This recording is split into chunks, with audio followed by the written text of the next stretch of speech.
இந்த விவாத நிகழ்ச்சியில் பங்கு பெறும் விருந்தினர்களின் கருத்துக்கள் அவர்களின் சொந்த கருத்துக்களை. குளோப் 360 நேயர்களுக்கு வணக்கம். இன்று நம்மோடு இருப்பவர் தருமபுரி மாவட்ட கொள்கை பரப்பு செயலாளர் சந்தோஷ் அவர்கள் நம்ம இணைந்திருக்கார். வணக்கம். வணக்கம் தோழர். இப்போ பாத்தீங்கன்னா விஜய் ஒரு அறிக்கை விட்டுருக்காரு. என்ன அறிக்கைன்னா, திமுக பகிரங்கமா மன்னிப்பு கேட்கணும் நீட் விவகாரத்துல அப்படின்ற மாதிரி சொல்லியிருக்காரு. அதை எப்படி பாக்குறீங்க? ஏன் அப்படி ஒரு அறிக்கை விட்டுருக்காரு? என்ன காரணம்? இது ரொம்ப தெளிவான அறிக்கை தான் தோழர். இப்ப கிட்டத்தட்ட நீட்டை வச்சு திமுக நடத்தின நாடகம் தமிழ்நாட்டு மக்களுக்கு நல்லாவே தெரியும். கிட்டத்தட்ட நீட் ரகசியம் இருக்குன்னு ஒவ்வொரு இடத்துலயும் பிரச்சாரம் பண்ணதாகட்டும், அதே போல நம்முடைய உதயநிதி ஸ்டாலினுடைய பிரச்சாரம் மற்றும் அதுக்கு முன்னாடி அவங்களுடைய தேர்தல் அறிக்கையிலே முதல் கையெழுத்து நாங்க நீட் ரத்து பண்றதா தான் இருக்கும் அப்படின்னு சொல்லி கொடுத்ததாகட்டும், இது எல்லாமே மக்களிடையே அன்றைக்கு இருந்த அந்த நீட் மீதான ஒரு கோபம், நீட் மீதான ஒரு எதிர்ப்பு அதை ஓட்டா மாத்துறதுக்காக திமுக கொடுத்த ஒரு மிகப்பெரிய போலியான வாக்குறுதி. ஏன்னா அப்பவே வழக்குகள் நடவடிக்கைனாலையும் இல்ல போலியா நடவடிக்கை சொன்னாலையும் அவங்க சட்டமன்ற இடத்துல மசோதா நிறைவேற்றினாங்க. ஆளுநர் மத்திய அரசு ஒன்றிய அரசுக்கு அனுப்பல. அப்ப எல்லா விதமான முயற்சிகள் எடுத்துட்டு தான் இருக்காங்க. இது எப்படி நாடகம் சொல்ல முடியும்? நீங்க சொல்லுங்க. தோழர், இப்ப எனக்கு பசிக்குது, உனக்கு நான் சாப்பாடு போடுறேன்னு சொல்லிட்டு நான் அரிசி எடுத்திருக்கிறேன், பருப்பு எடுத்திருக்கிறேன், பத்த வைக்கிறேன்னு சொல்லிட்டு வருஷ கணக்குல இழுக்கடிச்சிட்டு இருந்தா என்னைக்கு என் பசி தீர்றது? நீங்க என்ன சொன்னீங்க? இது இந்த உணவு, இந்த நீட்டுன்ற உணவு மாநில அரசால் சமைக்கவே முடியாது அப்படின்னு எல்லா கட்சியும் சொல்லிட்டு இருந்த நேரத்துல எங்க கேட்ட ரகசியம் இருக்கு, நாங்க உங்களுக்கு சமைச்சு பரிமாறுறோன்ற மாதிரி ஒரு போலியான வாக்குறுதி கொடுத்துட்டு இன்னைக்கு வரைக்கும் பட்னியாவே வச்சுட்டு காரணம் சொல்லிட்டே இருந்தா எப்படி அது தீர்வாகும்? நான் மசோதா நிறைவேற்றிட்டேன், இப்ப வழக்குக்கு போறேன், அனைத்து கட்சியும் கூட்டி இன்னைக்கு ஆலோசனை பண்றேன். எதுக்காக அனைத்து கட்சியும் கூட்டி ஆலோசனை பண்ணணும்? உங்ககிட்ட தான் ரகசியம் இருக்குல்ல, அந்த ரகசியத்தை வச்சு இந்த 4 ஆண்டுல நீங்க நீட் விலக்கு கொண்டு வந்திருக்கலாம்ல. அப்படி இருக்கும்போது அப்படி ஒரு திட்டமே உங்ககிட்ட இல்ல. மக்கள் கிட்ட வாக்கு வாங்கணும், அந்த வாக்கு வாங்கணுன்றதுக்காக நீங்க ஒரு போலியான வாக்குறுதியை கொடுத்துருக்கீங்க. அது பட்டவர்த்தனமா தெரியுது. அதிகாரம் உங்ககிட்ட இருக்கா? அதிகாரம் திமுக இருக்கா? ஒன்றிய அரசு தான் அதிகாரம் திமுக கிட்ட இல்லன்னு இருக்காங்க. நீங்க மையமா இருக்கிற பிரச்சனையை திசை திருப்புறதுக்கான வேலைகளை செய்யற மாதிரி தானே இருக்கு. இல்ல அதிகாரம் திமுக கிட்ட இல்லைன்றது திமுகவுக்கு தேர்தல் அறிக்கை கொடுக்கும்போது தெரியாதா? ஒரு சாதாரண குழந்தைக்கு கூட இந்த அதிகாரம் இல்லை, இது ஒன்றிய அரசாங்கத்துக்கிட்ட தான் இருக்கு அப்படின்றது தெரியும். ஆனா தேர்தல் அறிக்கை கொடுக்கும் போதோ, நீட் ரகசியம் இருக்குன்னு சொல்லும் போதோ இது திமுகவுக்கு இத்தனை ஆண்டு காலம் ஆண்ட திமுகவுக்கு தெரியாதா? அப்ப தெரிஞ்சே ஒரு பொய் சொல்லியிருக்காங்கன்னு தான் அர்த்தம். இன்னைக்கு எல்லாமே முடிச்சுட்டு நீட்டை ஒன்றும் செய்ய முடியாதுன்ற சூழ்நிலையில அனைத்து கட்சியும் கூப்பிட்டு நாங்க ஆலோசனை பண்றோம் அப்படின்னும் போது, உங்களுக்கு நீட் ரகசியம் தெரிஞ்சு நீங்க எதுக்கு அனைத்து கட்சியோட ஆலோசனை கேட்கறீங்க அப்படின்னு தலைவர் கேட்டதுல என்ன தவறு இருக்கு? தெளிவா தானே கேட்டிருக்காரு. சரி, நீங்க என்ன நீங்க அது எப்படி ஒழிப்பீங்க சொல்லுங்க. உங்க தலைவர் அறிக்கை தெளிவா கொடுத்திருக்காரு. கட்சியினுடைய நிலைப்பாடு இல்ல, தலைவர் தெளிவா சொல்லியிருக்காரு. இந்த கல்வி என்பது மாநில பட்டியலுக்கு கிட்டத்தட்ட எமர்ஜென்சிக்கு முன்னாடி இருந்தது. எமர்ஜென்சி காலத்துலதான் இந்த மாநில பட்டியலில் இருந்த இந்த கல்வி கன்கரண்ட் லிஸ்ட் நம்முடைய ஒன்றிய அரசாங்கத்தில் கொண்டு வரப்பட்டது. அன்னிலிருந்து இன்ன வரைக்கும் எப்ப இது கன்கரண்ட் லிஸ்டுக்கு போச்சோ அன்னிலிருந்து மாநில அரசுகளுடைய உரிமைகள் தொடர்ந்து பறிக்கப்பட்டு வருது. இதற்கு ஒரு நிரந்தர தீர்வு என்னன்னா, இந்த பட்டியலை மாநில உரிமையின் அடிப்படையில கல்வியை மாநில பட்டியலுக்கு கொண்டு வரணும். இதுதான் இதற்கான நிரந்தர தீர்வு. அது வரைக்கும் இடைக்கால தீர்வா தளபதி அவர்கள் தலைவர் கூறியது போல இந்த அதாவது ஸ்பெஷல் கன்கரண்ட் லிஸ்ட், அதாவது ஒரு தற்காலிக ஒரு ஒத்திசைவு பட்டியலை முதல்ல கொண்டு வரணும். அதன் பிறகு நிரந்தரமா இந்த கல்வியை மாநில பட்டியலுக்கு கொண்டு வரணும். இதுதான் நிரந்தர தீர்வு. இதற்காக தான் தமிழக வெற்றி கழகம் ஆட்சிக்கு வரும் பொழுது இந்த பட்டியலை மாநில பட்டியலுக்கு, கல்வியை மாநில பட்டியலுக்கு மாற்றுவதற்கான முழு முயற்சியும் ஈடுபடும். தன்னுடைய மொத்த மக்களை திரட்டியோ அல்லது மக்களுடைய ஆதரவுடனோ அல்லது ஆட்சி அதிகாரத்தை பிடித்தோ ஏதேனும் ஒரு வகையில் இந்த பட்டியலை, இந்த கல்வியை மாநில பட்டியலுக்கு கொண்டு வந்தா மட்டும்தான் இதுக்கான நிரந்தர தீர்வு.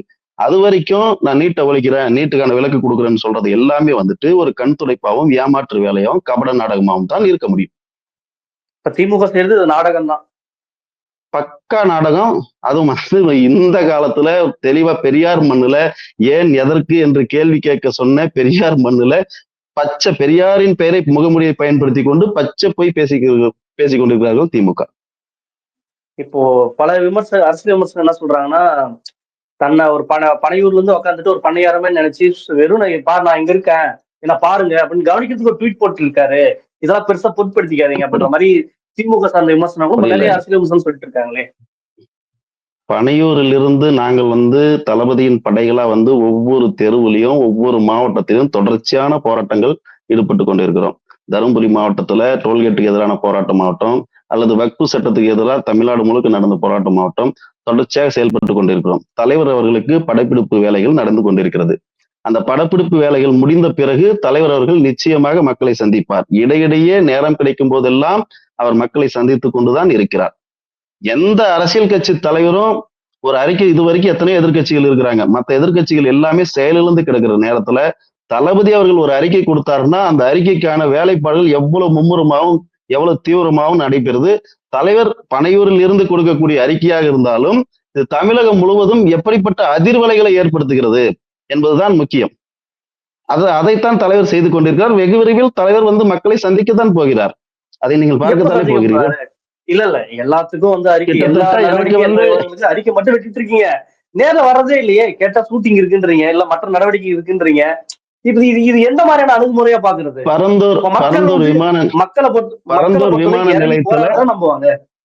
பரந்தூர் விமான நிலையத்துல மக்களை சந்தித்தாரா இல்லையா? அவருடைய திரைப்பட பணிகள் அவர் ஒத்துக்கொண்ட அந்த கடைசி திரைப்படம், அந்த திரைப்படத்திற்காக நேரம் ஒதுக்கி இருக்கிறார். அந்த நேரத்திற்கு இடையிலும் மக்களுடைய பிரச்சனை, அரசியல் சார்ந்த அனைத்து கருத்துக்களையும் கூறிக்கொண்டுதான் வருகிறார். வெகு விரைவில் என்னுடைய கணிப்பின்படி பார்த்தால், எனக்கு கிடைத்த தகவலின்படி பார்த்தால், இன்னும் 30 நாட்கள் அல்லது 45 நாட்களுக்குள்ளாக அவர் ஒரு மிகப்பெரிய திட்டத்துடன் மக்களை தொடர்ச்சியாக சந்திக்க இருக்கிறார். அப்ப நீங்க தளபதியை எந்த மாவட்டத்துல எங்கனாலும் பார்க்கலாம். அவர் மக்களோடு மக்களாக கண்டிப்பாக தோள் நின்று நிற்பார். சரி, இந்த நீட் விவகாரங்கள்ல ஏன் மன்னிப்பு தொடர்ச்சியா நீங்க அதை நோட்டீஸ் பண்ணிட்டே இருக்கீங்க? அதே மாதிரி மன்னிப்பு கேட்கணும். முன்ன கபட நாடகம் நடத்துறதா நிச்சயமா திமுக மன்னிப்பு கேட்டே ஆகணும். கபட நாடகம் தான் நிச்சயமா திமுக மன்னிப்பு. எதற்கு மன்னிப்பு கேட்கும் நீங்க நினைக்கிறீங்க? நீட் மாநில அரசாங்க பட்டியலே இல்ல. மாநில அரசாங்கம் நீட்டை எந்த வகையிலும் ஒழிக்கவே முடியாது. திமுக அதைதாங்க சொல்லுது. திமுகவும் அதைதான் சொல்லுது. எங்க தேர்தல் அறிக்கையில் என்ன சொன்னீங்க? முதல் கையெழுத்து நீட் ஒழிப்பாதான் இருக்குன்னாங்க. சரி, அப்பொழுது பல பத்திரிகையாளர்கள் பல விமர்சகர்கள் கேள்வி கேட்டாங்க. உதயநிதி ஸ்டாலின் அவர்களிடமும் கேட்டாங்க. இல்லைங்க, இது மாநில பட்டியல் இல்ல, கோர்ட்டுக்கே போனாலும் இது செயல்படுத்த முடியாது. அப்படி இருக்கும்போது நீங்க எப்படி இதை ஒழிக்குமோன்னு சொல்றீங்க அப்படின்னு கேட்டபோது அதுக்கெல்லாம் ரகசியம் இருக்கு அப்படின்னு சொன்னாங்கல்ல. இப்ப அந்த ரகசியம் என்னன்னு 4 வருஷமா இன்னும் ஏன் உடைக்காம இருக்காங்க? அப்புறம் இடையில கடந்த ஆண்டு இது எங்க கையில் இல்லை, இது ஒன்றிய அரசு கையில் இருக்குன்னு. இது எங்களுக்கு தெரியாத ஒன்றிய அரசு கையில் இருக்குன்னு? மக்களுக்கு தெரியாதா? தமிழ்நாட்டு மக்களுக்கு தெரியாத ஒன்றிய அரசு கையில் இருக்குன்னு? கிட்டத்தட்ட அதைத்தானே தேர்தல் அறிக்கையின் போது எதிர்கட்சிகள் எல்லாருமே குற்றம் சொல்லிட்டு இருந்தாங்க. இது ஒரு போலியான வாக்குறுதின்னு. அந்த போலியான வாக்குறுதியை கொடுத்து மக்களினுடைய அந்த ஆதங்கத்தை வாக்குகளாக அறுவடை செய்து விட்டு 4 ஆண்டுகள் ஆட்சி செய்து குளிர் காய்ந்த பிறகு 2026 எலெக்ஷன் வருதுன்னு உடனே திரும்ப நீட் மேல பாசம் வந்துருச்சு. அனைத்து கட்சி கூட்டுறீங்க, அடுத்து நடவடிக்கை எடுக்கிறீங்க. அப்படி இருக்கும்போது இது கபட நாடகம் தானே. அப்ப நீங்க மக்கள் கிட்ட மன்னிப்பு கேட்டுதானே ஆகணும். ஏன்னா மக்கள் இதை ஏமாற்றி தானே ஆட்சிக்கு வந்திருக்கீங்க. நீட்டை ஒழிச்சிரும் நீங்க ஒழிக்கல. அப்ப பகிரங்கமாக மக்கள், தமிழ்நாட்டு மக்கள் முன்பு நாங்கள் பொய்யான வாக்குறுதி கொடுத்து விட்டோம், உங்களை பொய்யான வாக்குறுதி கொடுத்து ஏமாத்தி விட்டோம் என்று பகிரங்கமாக கபட நாடகமாடிய இந்த திமுக மன்னிப்பு கேட்டே ஆக வேண்டும். இல்ல, அண்ணாமலை ஒரு பக்கமும் இந்த நீட் விவகாரத்துல ஒரு மாதிரி கருத்து சொல்றாரு, நீங்களும் சொல்றீங்க. அப்போ பாஜக செய்யற நடவடிக்கை நீங்க செய்யற ஒரே மாதிரி தான் இருக்கு. அப்ப பாஜக பி டீம் சொல்றதுல என்ன தவறு இருக்கு? பாஜக பி டீம் சி டீம் எல்லாம் பத்திரிகையாளர்களுடைய கற்பனை கதைகள். தமிழ்நாட்டு நலனுக்காக தளபதி அவர்கள் இந்த தமிழக மண்ணில், பெரியார் விதைத்த இந்த மண்ணில் எதெல்லாம் தமிழ்நாட்டிற்கு நலன் பயக்குமோ, எதெல்லாம் தமிழ்நாட்டிற்கு உகந்த கொள்கையோ, எதனால் தமிழ்நாடு வளர்ந்ததோ அந்த கொள்கைகளை கையில் எடுத்திருக்கிறார். அப்படி இருக்கும் பொழுது பாஜகவின் கொள்கை எதிரி என்று அறிவித்து விட்ட பிறகு பாஜக ஆடுவது கபட நாடகம். அதை தமிழக வெற்றி கழகம் என்றும் அவர்களுடன் இணைத்து பேசுவதையோ அவர்களுடன் இணைந்து செயல்படுகிறோம் என்று கூறுவதையோ ஏற்கவே முடியாது. பாஜக வேற, தமிழக வெற்றி கழகம் வேற. தமிழக வெற்றி கழகம் தமிழ்நாட்டின் நலனுக்காக எங்களுடைய கொள்கை தலைவர்கள் பெரியார், அம்பேத்கர் இப்படிப்பட்ட கொள்கை தலைவர்களை ஏற்றுக்கொண்டு அவர்கள் வழியில் என்னென்ன கொள்கைகள் வெற்றி பெற்றதோ அதனை தமிழக மண்ணில் இன்று அதையே சொல்லிக்கொண்டு திராவிட கட்சிகள் பெரியாரின் பெயரை பயன்படுத்தி, காமராஜரை பயன்படுத்துவதில்லை அவர்கள், அம்பேத்கரை பயன்படுத்தி சமூக நீதி, சமத்துவம் இது போன்றவற்றெல்லாம் பேசிக்கொண்டு போலி நாடகம் ஆடிக்கொண்டு ஆனால் அதற்கு நேர் எதிரான அரசியல், பெரியாருக்கு நேர் எதிரான அரசியல், பெரியாரிய கொள்கைகளுக்கு நேர் எதிரான அரசியல். ஆனால் நாங்கள் பெரியாரிஸ்டுகள் என்று கூறிக்கொண்டு ஏமாற்றுகிறார்கள். அதனால் பாரதிய ஜனதா கொள்கை எதிரியாகவும் அந்த அரசியல் நிலைப்பாட்டில் திமுக எங்களுடைய அரசியல் எதிரியாகவும் நாங்கள் பார்க்கிறோம். நிச்சயமாக எந்த வகையிலும் எங்களை பிஜேபியுடன் நினைத்து பேச வேண்டாம். உண்மையில் கொள்கை எதிரி, எங்களுடைய பாசிசத்திற்கான அனைத்து சமூக நல்லிணக்கத்திற்கான அனைத்து கொள்கைகளுக்குமான எதிரி பிஜேபி. அந்த பிஜேபிக்கு நேர் எதிரான இல்ல நீங்க அப்படி சொல்றதா இருந்தாலும் கேஸ் விலை ஏற்ற 50 ரூபான்னு சொல்லி ஒன்றிய சேர்த்தது. அதே சமயம் ஆளுநர் விவகாரத்தில் உச்ச நீதிமன்றம் அதிரடியே தீர்ப்பு ஒண்ணு கொடுத்தது.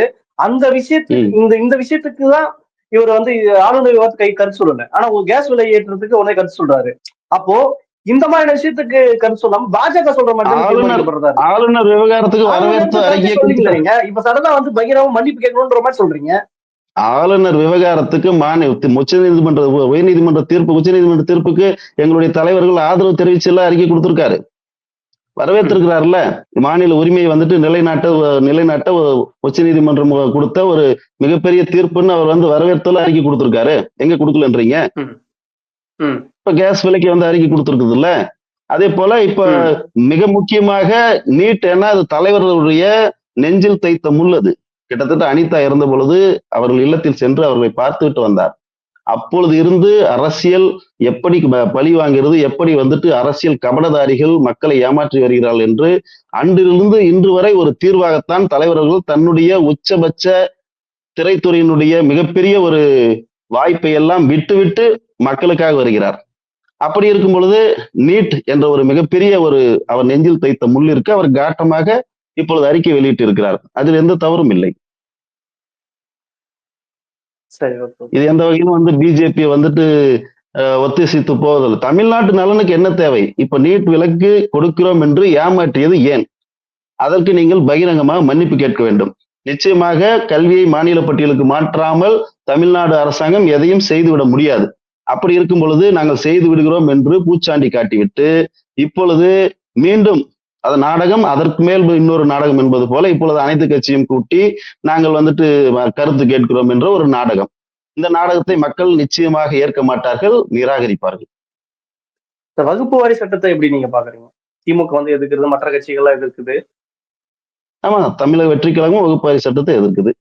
வகுப்பாரி சட்டத்தை எதிர்த்து தமிழக வெற்றி கழகம் நீங்க பார்ப்பட்ட கூட பண்ணிருக்கீங்க.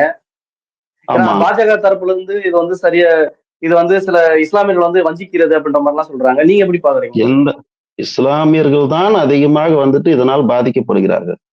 அதனால்தான் வந்து இஸ்லாமியர்களுக்கு ஆதரவாக வகுப்பாரி சட்டத்தை வந்து நாங்க வகுப்பாரி திருத்த சட்டத்தை எதிர்க்கிறோம். கிட்டத்தட்ட வகுப்பாரி திருத்த சட்டம் நீங்க எடுத்துக்கிட்டீங்கன்னா இந்த வகுப்பாரி சொத்துக்கள் வந்து இந்தியா பாகிஸ்தான் பிரிவினையின் போது அதற்கு முன்பாக கூட வந்து வகுப்பாரி சட்டங்கள் இருந்தது. இந்தியா பாகிஸ்தான் பிரிவினையின் போது இங்கிருந்த நிறைய இஸ்லாமியர்கள் விட்டு சென்ற சொத்துக்களும் அதனோடு சேர்த்திருக்கிறார்கள். இது கணக்கு எடுத்ததுனால இத்தனை லட்சம் கோடி ரூபாய் சொத்து, இத்தனை லட்சம் ஏக்கர் சொத்து அப்படின்னு ஒரு பிரிவினையை தூண்டுறதா தான் நான் பாக்குறேன். ஏன்னா இஸ்லாமியர்கள் எத்தனை லட்சம் கோடி ரூபாய் சொத்து அவர்களுக்கு இருக்குதுன்னு சொல்லியும் கூட இஸ்லாமியர்களோட வாழ்க்கை தரம் எப்படி இருக்கிறதுன்னு பாக்கணும். அவர்கள் வாழ்க்கை தரம் பெரிதாக முன்னேறவில்லை. இப்ப நம்ம ஊர்ல கோயில் மானியம் இருக்கு, அது போலதானே வகுப்பாரி சொத்தம். இந்த அறநிலைத்துறை இருக்கு, வக்ஃப் போர்டும் அப்படித்தானே சொல்லுது. எதுவும் ஒரு கவர்மெண்ட் அட்டானமஸ் பாடி தானே அது. அப்படி இருக்கும்போது வகுப்புவாரி இஸ்லாமியர்களுக்கு மட்டும் என்னமோ தனித்துவமா கொடுத்த மாதிரியான ஒரு கட்டமைப்பை அவர்கள் மீதான ஒரு வெறுப்பு பிளவாத அரசியலை திணிப்பதைத்தான் நாங்க எதிர்க்கிறோம். இதே கோயில் மானிய நிலத்தை பிடுங்கி அந்த குறிப்பிட்ட கோயிலுக்கு ஒப்படைக்கும் பொழுது இது போன்ற பிரச்சனைகள் எழுவதில்லை இல்ல. சரி, ஓகே. அதே போல பொதுக்கூட்டங்கள்ல நிறைய பொதுக்கூட்டம் நீங்க பொதுக்குழு நடத்துறதா இருக்கட்டும், கட்சி நிறுவன தேர்ந்தெடுத்து சாதி பாக்குறதா சில குற்றச்சாட்டா தொடர்ச்சி இருந்துட்டு இருக்கு. அதை எப்படி நீங்க பாக்குறீங்க? தமிழக வெற்றி கழகத்துல எங்கேயுமே சாதி பார்த்துதான் வந்து ஒவ்வொரு தேர்க்குழுவையும் வந்து தேர்ந்தெடுக்கிறதாவும் பொதுவான விமர்சனங்களும் நிறைய நிறைய நிர்வாகிகள் வந்து காணொலியில வாயில எங்களுடைய அடிப்படை கொள்கைகளே பிறப்புக்கும் எல்லா உயிருக்கும் வந்துட்டு முதல்ல வந்துட்டு தளபதி அவர்கள் அறிவித்த பொழுதே அங்க சாதிக்கு இடமே இல்லை. முதல். இரண்டாவது, சாதி பார்த்துதான் பொறுப்புகள் கொடுக்கப்படுகிறது என்பது மிக மிக ஒரு கட்டமைக்கக்கூடிய ஒரு போலி பொய். அது திமுக கார கட்டமைக்கிறாங்களோ இல்ல யாரு கட்டமைக்கிறாங்களோ தெரியாது. எங்களுடைய அந்த பொறுப்புகள் உங்க கட்சியில இருக்கிற முன்னாள் நிர்வாகிகள் அந்த மாதிரி குற்றச்சாட்டு செலுத்திருக்காங்களே, வீடியோ போட்டிருக்காங்களே. குற்றச்சாட்டு என்ன வீடியோ இருக்கு சொல்லுங்க? சாதி பார்த்து வந்து பொறுப்பு கொடுத்தாங்கன்ற வீடியோ சாதி பார்த்து தான் பொறுப்பு சொல்லுங்க. கொடுத்தாங்கன்ற வீடியோ வந்து என்ன வீடியோ இருக்கு? அவங்க குற்றச்சாட்டா இருக்கக்கூடாது. பொறுப்பு கொடுத்ததுக்கான ஆதாரங்கள் இருக்கணும். எங்களுடைய வலைத்தளம் இருக்கு இல்லையா? அந்த கட்சி பொறுப்பு வழங்கக்கூடிய வலைத்தளம் இருக்கு இல்லையா? அந்த வலைத்தளத்துல வந்து ஓபன் பண்ணா ஒவ்வொரு பிரிவினருக்கும், ஒவ்வொரு சமூகத்திற்கும், ஒவ்வொரு இனத்திற்கும், எஸ்சி, எஸ்டிக்கு, எம்பிசிக்கு, முஸ்லிம்ஸ் அப்படின்னு ஒவ்வொரு கேட்டகரியுமே வந்துட்டு இருக்கக்கூடிய அந்த 15 மாவட்ட பொறுப்புகள்லயுமே வந்து அந்த குறிப்பிட்ட நபர்கள், அதுவும் பெண்களை உள்ளடக்கிய அந்த பட்டியல் இருக்கு. அந்த பட்டியலை தாண்டி வேற ஒருத்தரை உள்ள வந்து நாம பதிவிடும் போது அந்த சாப்ட்வேரை ஏத்துக்கிறது இல்ல. அப்படி இருக்கும் பொழுது தெளிவாக திட்டமிட்டு அந்த இது ஒரு சாஃப்ட்வேர்னா எப்படி கட்சி எப்படி புரியலைங்க புரியல சார். எங்களுடைய எப்படி கட்சியினுடைய சாஃப்ட்வேர்னா பொறுப்பாளர்களுக்கு போட்டியிடும் பொழுது 15 பொறுப்பு வந்துட்டு மாவட்ட பொறுப்புகள். மாவட்ட தலைவர், மாவட்ட செயலாளர், பொருளாளர், அப்படியும் அந்த செயற்குழு உறுப்பினர்னு 15 பொறுப்பு. அது போக அணி பொறுப்புகள். இந்த அணி பொறுப்புகள்ல அதுல வந்து அமைப்பாளர், துணை அமைப்பாளர், இணை அமைப்பாளர்னு இந்த பொருளாளர்னு பொறுப்புகள். இந்த பொறுப்புகள்ல அமைப்பாளர்னா SC, ST, MBC, general category. General கேட்டகரியில இத்தனை பேர், எஸ்சி, எஸ்டில இத்தனை பேர், இதுல மகளிர் இத்தனை பேர் அப்படின்னு அந்த சாஃப்ட்வேர்ல வந்துட்டு அங்க டிஃபால்ட்டா இருக்கும். இப்ப அதுல ஒரு எஸ்சி, எஸ்டின்னு இருக்கிற இடத்துல ஒரு ஜெனரல் பிரிவினர் ஒருத்தரை கொண்டு போய் அதுல பதிவு பண்ணோம்னா அந்த சாஃப்ட்வேர் ஏத்துக்காது, ரிஜெக்ட் பண்ணிடும்.